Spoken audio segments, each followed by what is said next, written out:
Hi, and welcome to another Memories Made. I'm designer Jen Gallacher, and this week I wanted to show you what you can do with an entire collection.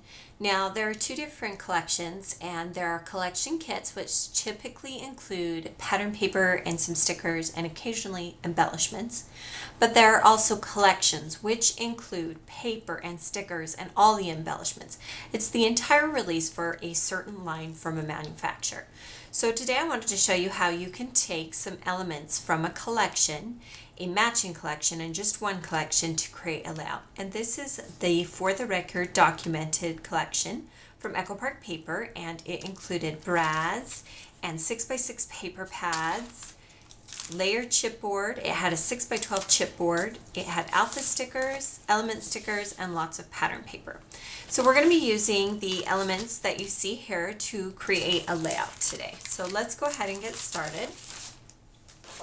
We're going to start with a 8.5 by 11 inch sheet of cream cardstock, because in this particular collection the papers are cream in the background, not white, so you want to match that.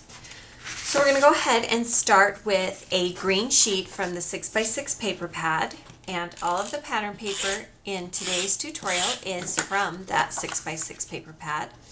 So this is a great way to incorporate elements using 6x6 paper pads.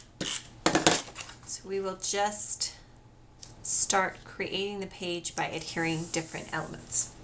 So one thing that I wanted to point out today is that if you are investing in die cutting, I suggest you get some nesting templates, which basically is, for instance, in this one, a heart shape, and you get all these different shapes in one manual die cut tool.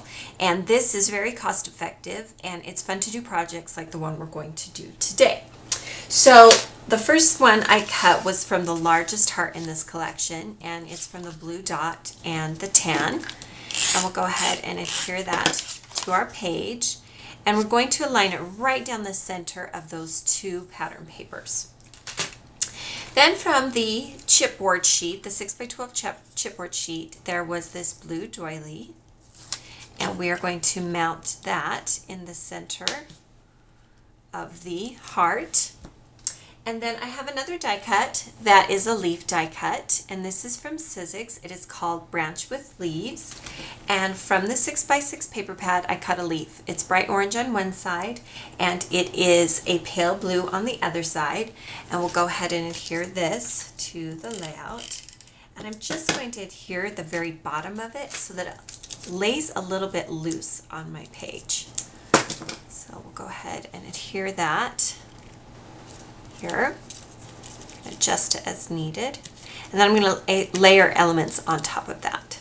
So you can see I'm just leaving the leaf kind of loose, and that's all right.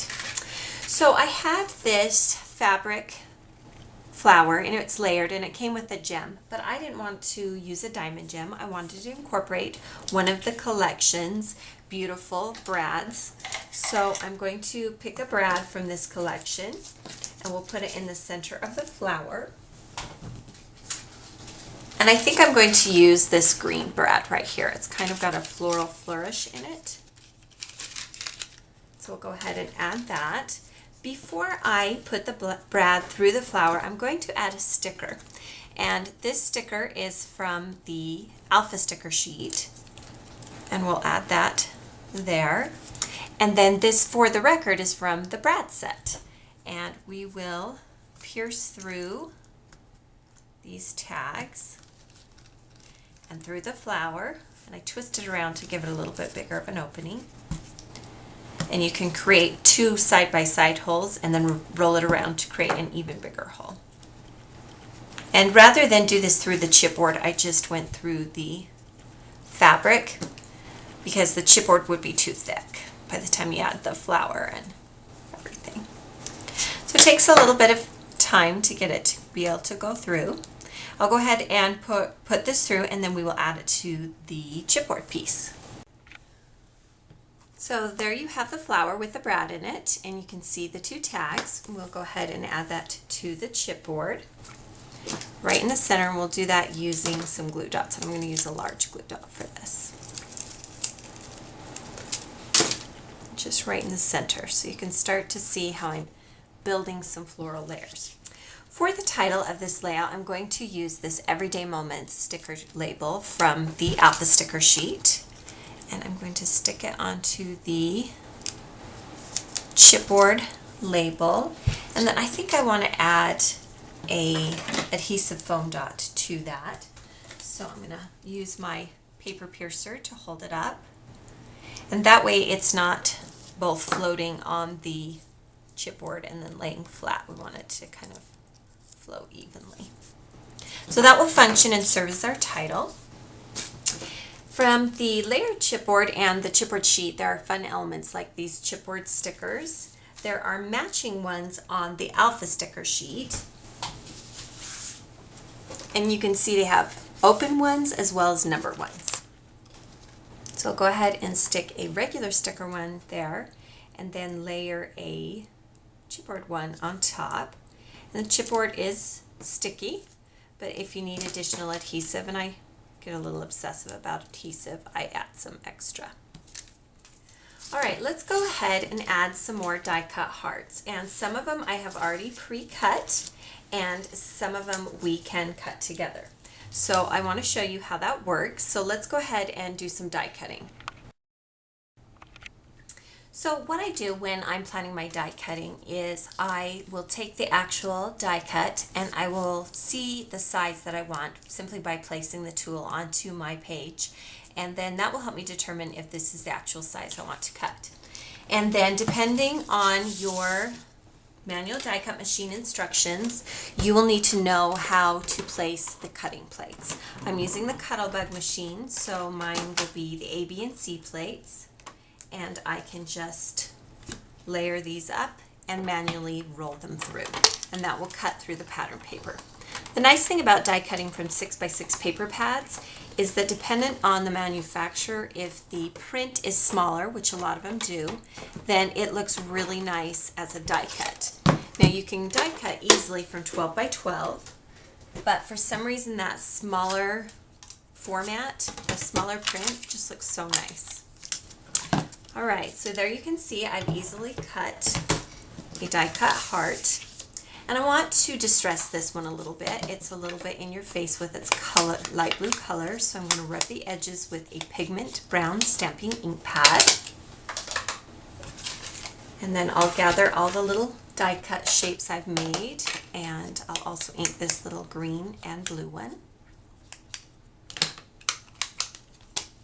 And then before I put this blue one down, I am going to, rather than do some journaling blocks or journaling strips, I'm going to use stamping in the place of my journaling.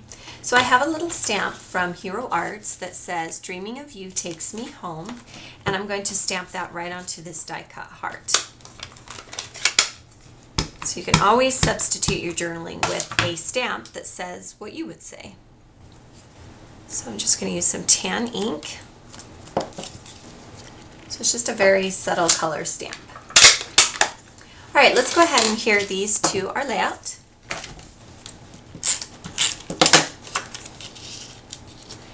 We just want to kind of create a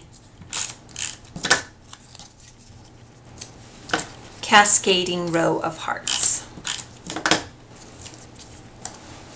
All right, for the border strip, I am going to be using from the Alpha sticker sheet this particular die cut shape. It is a numbers or ruler border cut border sticker, and then I have used a scallop border punch to cut this from craft cardstock. I have several scallop shapes. I have some notebook borders, lots of different options to choose from. And I'm going to place the sticker right on top of this cut border. And then we will trim off the excess once we lay it down on the page.